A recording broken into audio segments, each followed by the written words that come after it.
Okay, fam, we are live. And let me get this comment pinned real quick.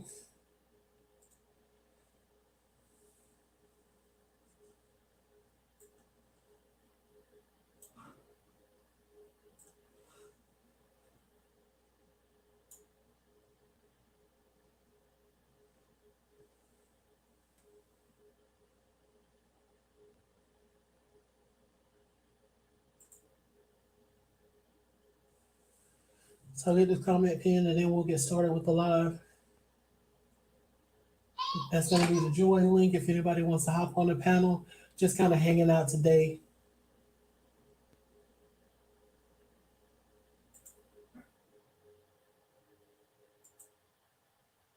doing a few cases and a few news stories.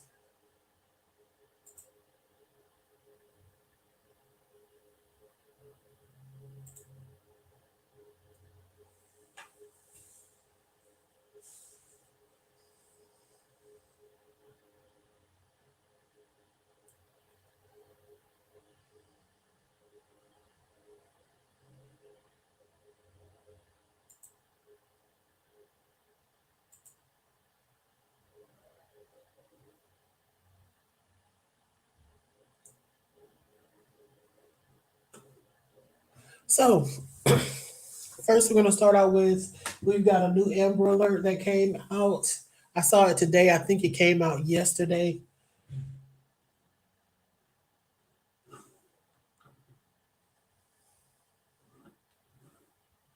It says Amber Alert issued for missing Princeton child, mother killed. I'm not going to play the video because the last time I played a video, I got a copyright claim on my stream. It wasn't a strike, but it was a claim. So I'm not going to play the video because this is from a local news channel and I don't know how they are about theirs.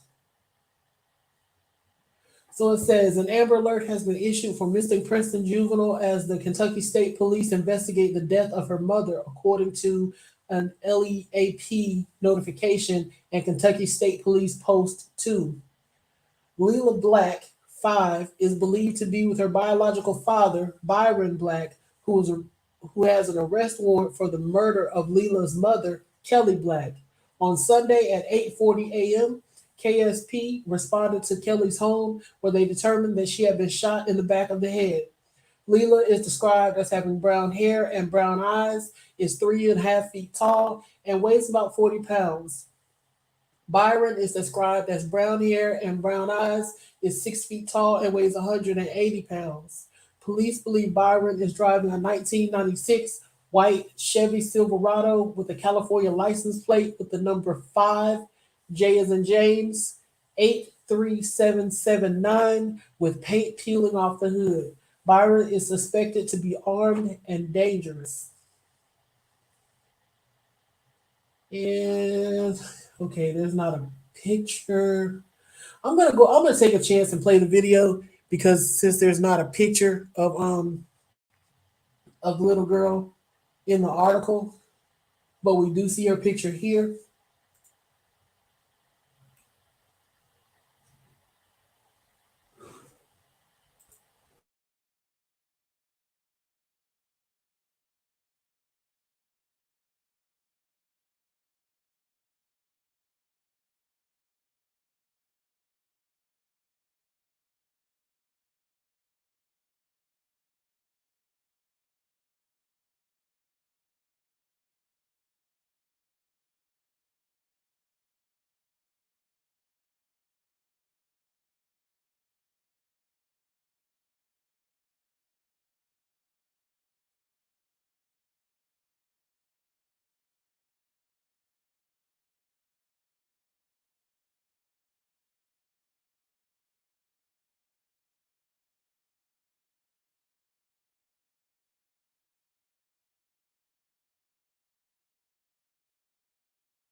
Forgot to unmute my mic.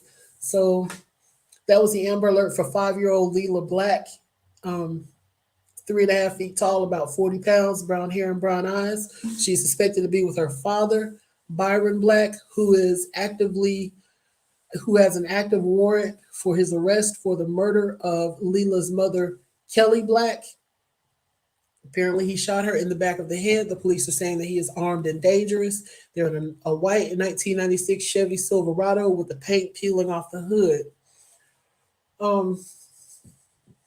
And it has California license plates. I forgot the license plate just that fast.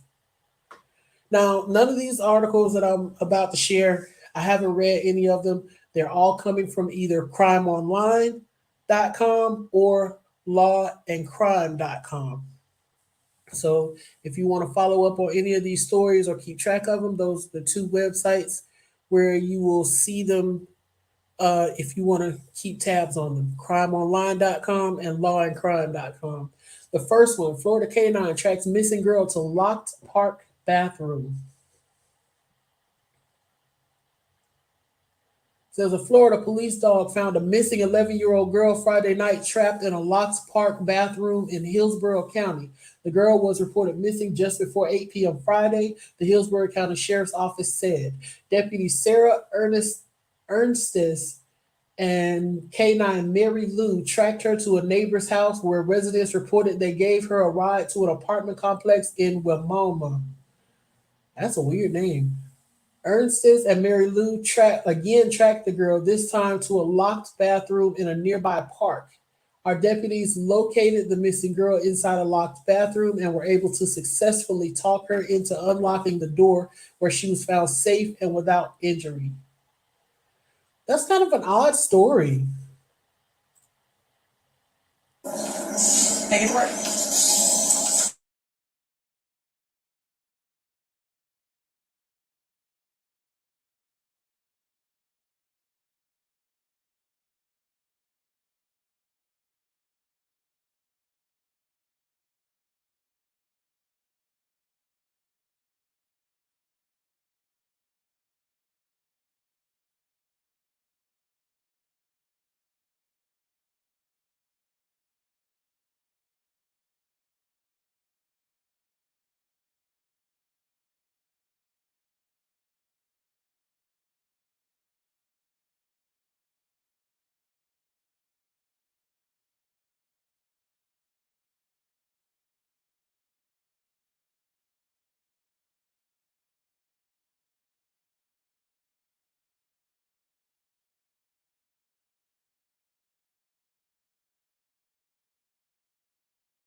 So fortunately, we have that story that has a happy ending. She was found safe and unharmed, and we could see that for ourselves because we got to see her walk out of the bathroom in one piece. The next story I want to share, this one, the headline just caught me like, are you serious right now? Okay, so man bit off chunk of his ex-girlfriend's nose after learning she got a job at a strip club. Like, and this is him. This is the nose biter. Like, why the heck? What made you think to bite somebody's nose off? Like, people do some really seriously strange stuff. A 34-year-old man in Texas, of course, Texas and Florida. Florida man and Texas man. Texas man is quickly gaining ground on Florida man. A 34-year-old man in Texas has been accused of disfiguring his ex-girlfriend in a domestic violence incident, allegedly biting off a piece of her nose after learning she had been working at a local strip club. David Morin Jr. was taken into custody on Friday and charged with one count of aggravated assault resulting in serious bodily injury over the alleged attack. Court records reviewed by Law and Crime show. The assault allegedly took place last summer on July 24th, 2023. Court documents obtained by the Merced Sun Star provided additional details about the alleged attack. According to the report, Morin and his girlfriend had been dating for about 7 months, but separated about 2 weeks before the incident. Morin reportedly moved his personal belongings out of the victim's apartment at that time. However, Morin, on July 23rd, reportedly tried to call the victim several times only to have those calls ignored. Angry about not receiving a response, police say that Morin, at about 1 a.m. on July 24th, broke into the victim's apartment, getting in the residence by breaking a window and climbing inside. While inside the victim's home, Moore reportedly came across employment documents indicating that the victim had been working or had applied to work at a strip club. The discovery of the documents angered Morin, and the two got into a verbal altercation that quickly escalated, with Morin allegedly grabbing the victim by the throat and choking her for about 10 seconds before finally releasing his grip. San Antonio NBC affiliate WOAI reported. The victim then attempted to get to the front door, which was when Morin allegedly grabbed her again and bit her face, ripping off a chunk of her nose. That is so horrific. Following the attack, Morin allegedly fled from the scene. The victim was subsequently brought to a hospital where she was referred to a plastic surgeon, WOAI reported. Morin was taken into custody on Friday and transported to the Bexar County Jail, where he is currently being held on a $75,000 bond. Morin's attorney, Sharon Thorne, did not immediately respond to an email from Law and Crime seeking comment on the case. This is not Morin's first run-in with the law. He was arrested in 2013 and charged with murder, but the case against him was dismissed when a key witness failed to come to court and testify, San Antonio CBS affiliate KENS reported. Morin was also arrested in 2019 for allegedly beating his pregnant girlfriend, bashing her head against a wall, kicking her, and telling her that he did not want to have a child with her, WOAI reported. The victim reported, so he is just violent towards women. I bet the person he was accused of killing was a woman. The victim reportedly told police that the alleged attack came after about a year of dating, during which time Morin would not allow the victim to work or see her friends. He was charged with assault of a pregnant person. The case was dismissed over the missing witness. Okay, so his witnesses just don't show up. Well, the witnesses against him tend not to show up in court. Makes you wonder, huh? If he'll bite somebody's nose off, then who knows? Plus the murder charge makes you wonder what happened with the witnesses that didn't show up.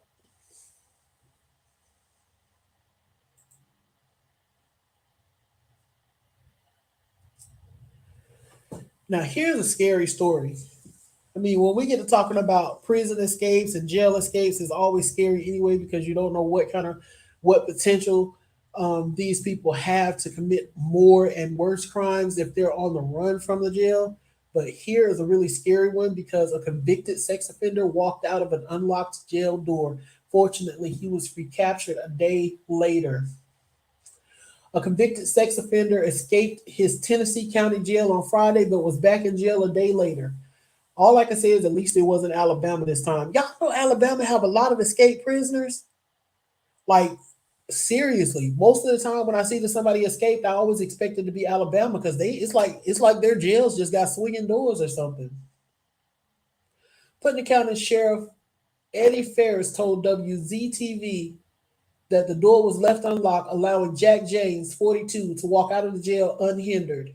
Anytime an inmate escapes, we obviously have made a mistake in order for that to happen, of which is unacceptable and is currently being addressed, Ferris said. Ferris said 2 people have been arrested and charged with helping him during his brief sojourn out from behind bars and that more arrests are possible. Now James faces an escape charge, which could add another 6 years to his jail time. They need to. Ferris didn't say how much time James already is serving. It was a slap on the wrist, I guarantee you. I never understand how it is that people can have sex offense charges, especially when it's sex offense charges against children, and then they get like 2 or 3 years or a couple of months in the county jail, and they're right back out and right back at it again. And they end up having to be repeat offenders 3 or 4 times before they even get any serious time. I mean, when you think about it, Sex offenses are some of the most personal violation that you could possibly commit against someone. You know what I'm saying? And so if if that's not egregious enough to merit more time behind bars or some type of mandatory sentencing, even if it's your first offense, then I don't know what is, you know. And maybe we should all think about getting into the ears of our congressmen and our senators and letting them know, hey, we need stiffer laws. We need stricter, sterner, harsher punishments for people who commit these types of offenses, especially when those offenses are committed against children. Because when you commit those offenses against children, you're scarring them for life. As a survivor myself, I'm telling you, even now I deal with certain issues related to what happened to me as a child. And it's not easy. You know, I mean, I ain't gonna go into details about what I deal with, but just trust me, it's really not easy. And in some ways I feel so hindered and so held back that I don't know, it's hard. And I know that it came from what happened to me as a child because it's directly related to those events. Like there's nothing else that happened to me in my life that will cause these particular issues that I have. And it's crazy, man. Like if I could see my offender punished, then I definitely would. I've been looking into it, and I believe that the way that they restructured the laws in Florida, it's possible that I could actually pursue criminal charges against my offender. The only thing that's been holding me back is just building up the nerve, the courage to actually make the report. Because what I was told was that since I don't live in Florida anymore, that I would have to go to my local sheriff, make a report, and then they would forward that report to the local authorities from my hometown, and my local authorities from my hometown would then do the investigation and decide whether or not it's something that could be pursued. But it's been so hard for me to build up the courage to actually go down and make the initial report. And I'm really working on that. I really that's something I really want to get done this year if possible. I think that would be like a major breakthrough for me if I could just get myself down there and make that initial report. But you know, it's hard, and I know I'm kind of off on a tangent, but I'm kind of not because I'm kind of explaining why we need these harsher laws for people who commit offenses, especially against children. Because I think it would be a major breakthrough for me just because of like the things that I've had to deal with associated with that. You know, I have several people in my family who just insist that I'm just a bold-faced liar. It didn't happen. It couldn't have happened. You know what I'm saying? Just all kind of stuff. It's all kind of stuff. And when you have a child who is coming to you, whether they're coming to you as a child or they're coming to you as an adult, and you're pretty much straight out calling them a liar, kids don't lie about stuff like that. Kids don't make stuff up like that because me personally, as a child, my interests were dolls and puppies and kittens. You know what I'm saying? If this had not happened to me, I probably never would have known anything about sex or sexual acts until God, my late teens or something. So if a child is coming to you and they can describe something like that, they didn't make that up. And 9 times out of 10, nobody coached them to say it. You know what I'm saying? You have to really weigh it. When kids come to you and they're telling you something like that, I mean, you need to believe them off top. At the same time, if you for some reason want to doubt them, then ask yourself a few questions. Who would gain from this child accusing this particular person? You know what I'm saying? Is there anybody who would have a reason to coach this child to say this about this person? Is somebody gonna try to use it in a divorce proceeding? Is somebody mad at this person and trying to, you know what I'm saying, bring some hell into their life? 9 times out of 10, none of that is the case. And the kid is just telling you the straight up truth.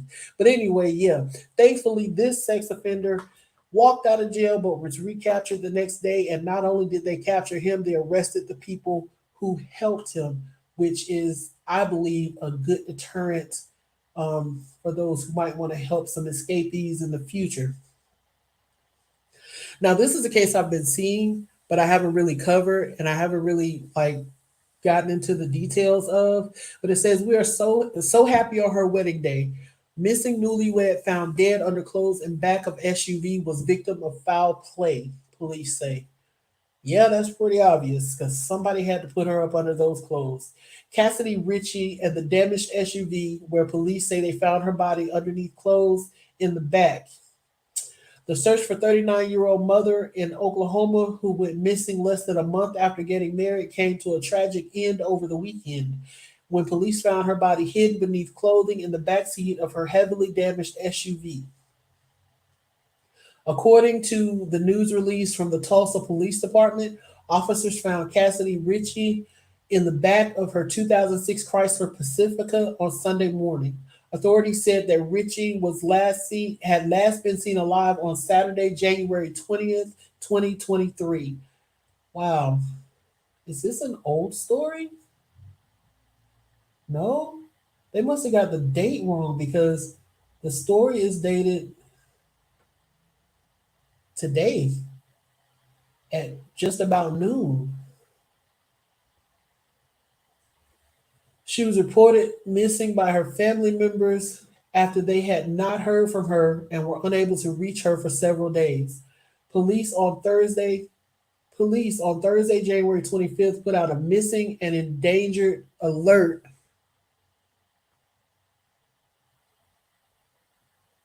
Hmm, I'm kind of confused here. Police on Thursday, January 25th, put out a missing and endangered alert for Ritchie, in which they described her light blue SUV and noted that she has been involved in a domestic disturbance. Wow, a newlywed and domestic disturbance already. Married less than a month. The vehicle was discovered abandoned on the highway the following day in what appeared to be suspicious circumstances. We have reason to believe that Ritchie may have been the victim of foul play and left somewhere off Highway 412 between Tulsa and Enola, police reported in a January 26th release. In a Facebook post, police attached a photograph of Ritchie's SUV showing significant damage to the front bumper and hood to the front bumper and hood of the vehicle. Authorities also noted that her car had, quote, extensive off road debris on it, unquote, at the time it was discovered. The post again reiterated that Ritchie has been involved in prior domestic violence incidents.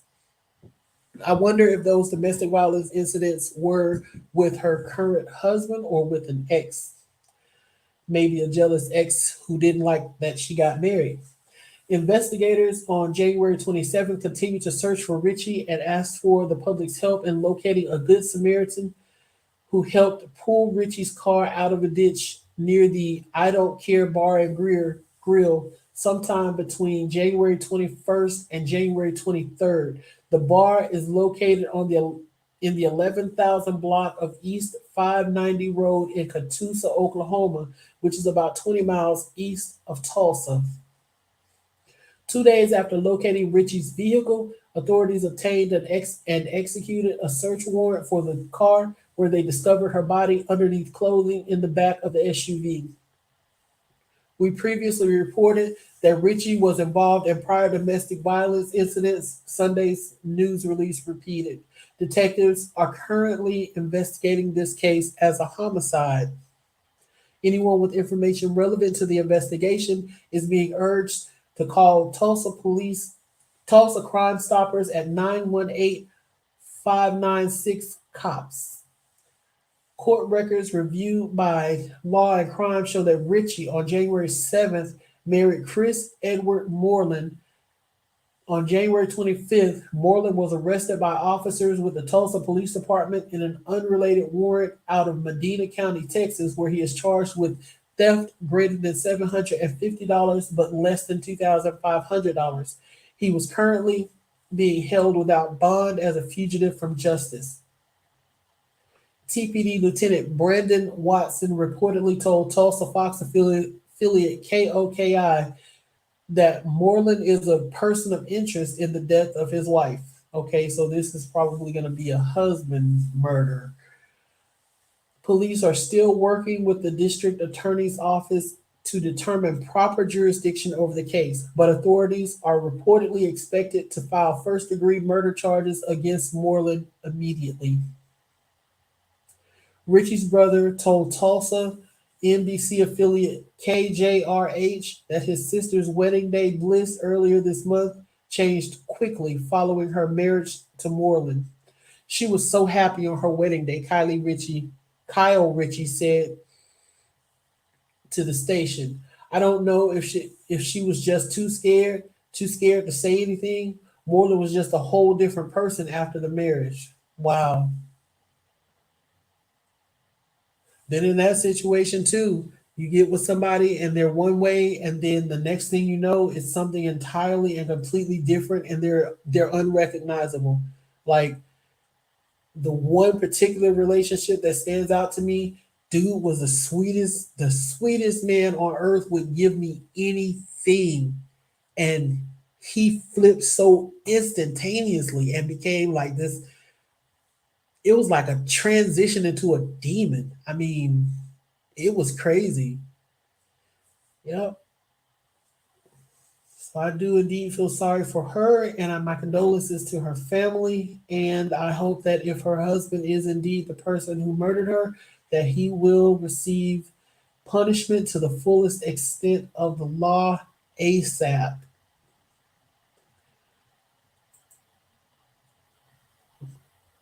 Next story.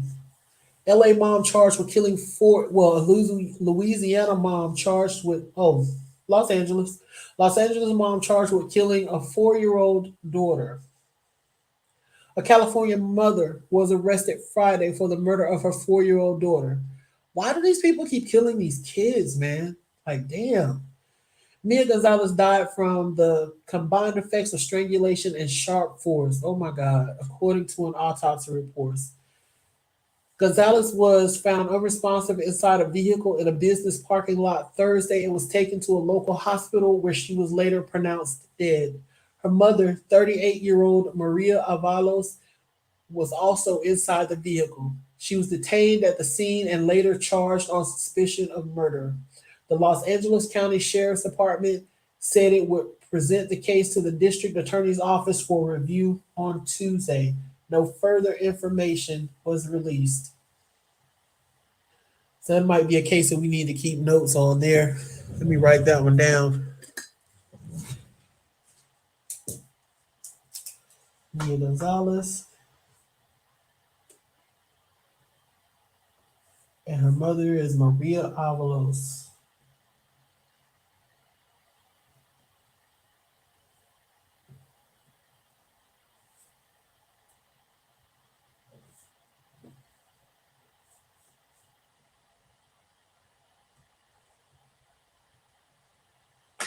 All right, so we're gonna keep tabs on that one.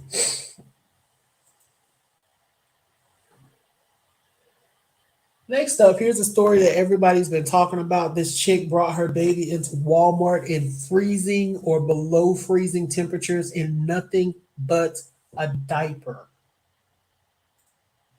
I watched a few videos about this. Unfortunately, the Walmart employee recorded it and was fired for that. But someone in the store bought an outfit and dressed the kid in the store. And apparently, while they were dressing the child in this outfit that they bought them, the mom was standing there on her phone, messing around with her phone.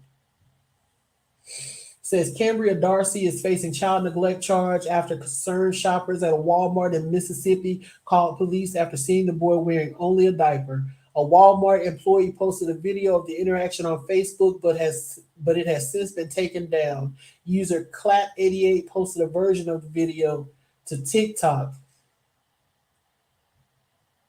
A mother in Mississippi was arrested after she allegedly brought her 2-year-old son into a Walmart wearing only a diaper when the temperature was below freezing outside in an incident captured in a viral video. Cambria Darcy, 26, is facing a child neglect charge after concerned shoppers at the Walmart in Byram, a suburb of Jackson, called police on January 17th after seeing a boy wearing a diaper. Employee Felicia Darling took video of Darby on her phone and posted it to Facebook, but it has since been taken down. A version of the video on TikTok has garnered over 15 million views. We're going to watch that video. A shopper gave the boy something to put over his body, but the boy's lips were still shivering as he sat in the cart. At one point, Darby throws a package from the frozen food aisle on the boy's legs. You're putting cold food on this child, one man said. What's wrong with you? Darby starts arguing with the man, calling her out, telling him to lower his voice. Somebody called the police on her, Darling says during the video. When you come in the store fully dressed and your baby's not, poor baby. Another shopper comes over and puts some more clothes on him as the others call police. Cops came, arrested Darby on the child neglect charge, and took her to the Hinds County Detention Center where she has since bonded out. Local CBS affiliate WJTV reported Child Protective Services came and released the child to an approved relative. Temperatures that day were 20 degrees with colder wind chills. Darby's relatives came to her defense saying she's a good mother who made a mistake. Everything I've seen with her and the kids has been positive, Darby's great aunt Marie Darby Pickens told the New York Post. I don't condone what was I don't condone what was done, and it was right to be reported, but we don't know both sides of the story. Sometimes kids can be difficult, not wanting to put their clothes on or taking them off, and maybe she was in a rush to pick up some things. That ain't no kind of excuse, man. That is no kind of excuse. I have never, ever, I raised four kids, and there has never been a time that they were so difficult that I couldn't get clothes on them to take them out in freezing weather. There was never a time when they were being so obstinate that they literally stripped in freezing weather after I dressed them. There is no excuse. I've never been in such a hurry that I was too trifling to put some clothes on my kid before taking them out in severely cold weather. That's just no excuse. I don't even. If I was her great aunt or whoever this is, I wouldn't even fix my mouth to say something like that. That's ridiculous, man. There's no excuse to justify that. Shoot, I mean, it doesn't matter how good of a parent you are. You can be the perfect parent 99%, 99.9% of the time, but that 0.1% of the time that you're a bad parent could lead your kid dying, becoming seriously ill or injured. So it doesn't matter how good of a parent she is most of the time. She brought a kid out in below freezing temperatures. Darling claims Walmart fired her because of posting the video despite taking it down as requested. She started a GoFundMe page that has raised over $30,000. No, I wasn't thinking about the consequences at the time. At that time, my main focus was on the innocent poor child and to get him some help. Yes, I posted the video to my Facebook page because I wanted to reach out to some of her family members and caseworkers, she wrote. So let's check out this video. Where is that? Here we go.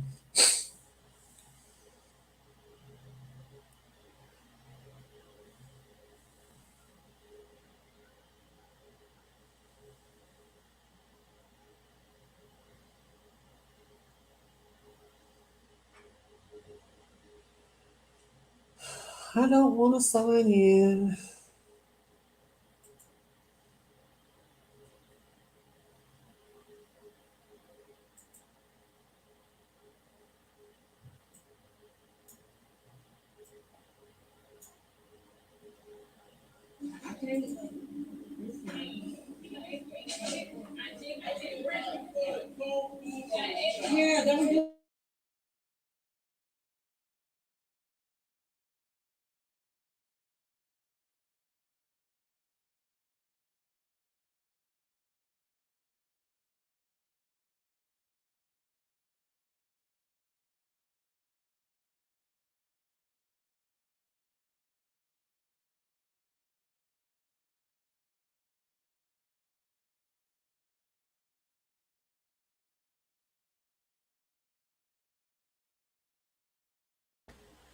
Now that's exactly what I'm thinking. The baby got on nothing but a diaper, but she got on a nice warm sweater, long pants, and boots.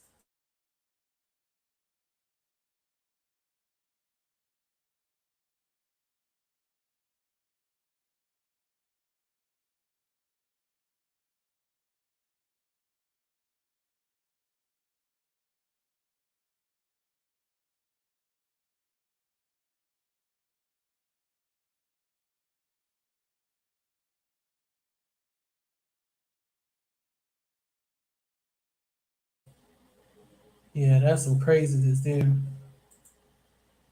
Like, wow.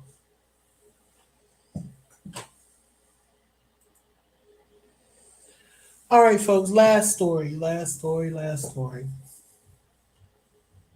And this is going to be one that I'm gonna keep tabs on too. Iowa man jailed after toddler dies from injuries sustained while in his care. I'm so sick of these people hurting and killing these kids. An Iowa man has been arrested and charged with child endangerment leading to death of a toddler. Journey made Journey Marbury, 2, was critically injured inside a home in Centerville on January 19th, according to Iowa Division of Criminal Investigation. She was taken to Mercy One Hospital in Centerville and from there life flighted to the University of Iowa Hospital in Iowa City. The girl died on Saturday. Roger Gillespie, 48, was arrested shortly after noon on Saturday by Iowa State Patrol. He's been charged with child endangerment causing death and is being held in the Appanoose County Jail.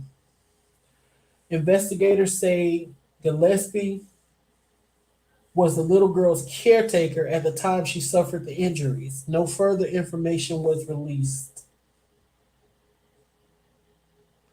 So let me jot down those things.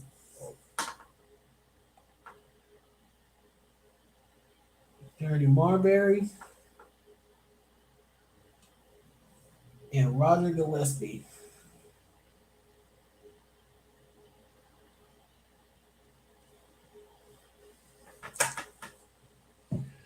Well, guys, I'm going to take a nap. I'm exhausted.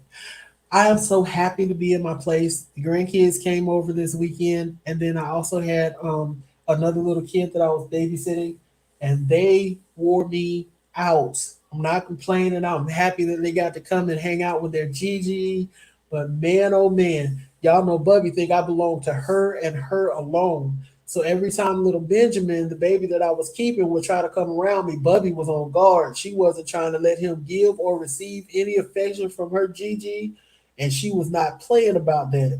Every time she thought he was coming near me, she was like, Gigi, can I get a hug? But then Benjamin, I guess he's going through his separation anxiety stage. He's only like 2. So he was okay during the daytime, but then when it started to get later in the evening and close to bedtime, he just started screaming for his mama and who we. Yeah, and babies crying is contagious. So when he started crying, Bubby started crying. Lord have mercy. They finally went to sleep, and I laid down about 3:30 in the morning, 3 o'clock, 3:30. Next thing I know, 4 o'clock, Bubby wakes up screaming with night terrors. I had to sit by the bed on the floor for like an hour so she could go back to sleep. She could calm down and go back to sleep. So I am truly exhausted and worn out, and I'm about to go take me a good nap. The kids won't be here this weekend, so I'll probably go live a couple of times this weekend, and we'll see what we can find. Uh, my apologies about missing anniversaries for last week and this week. I had intended to post last week's missing anniversaries on Saturday and to also make a video for this week. But with everything that was going on with the kids over here, I did not have the time or the peace to create the videos. So I will get that started up again next week. Um, and hopefully I'll have time to do a double feature episode for last week and this week and do like a double post on next Monday. So thanks guys for hanging in there. Thank you. Like, share, subscribe, comment, and I will see you all again soon. Bye.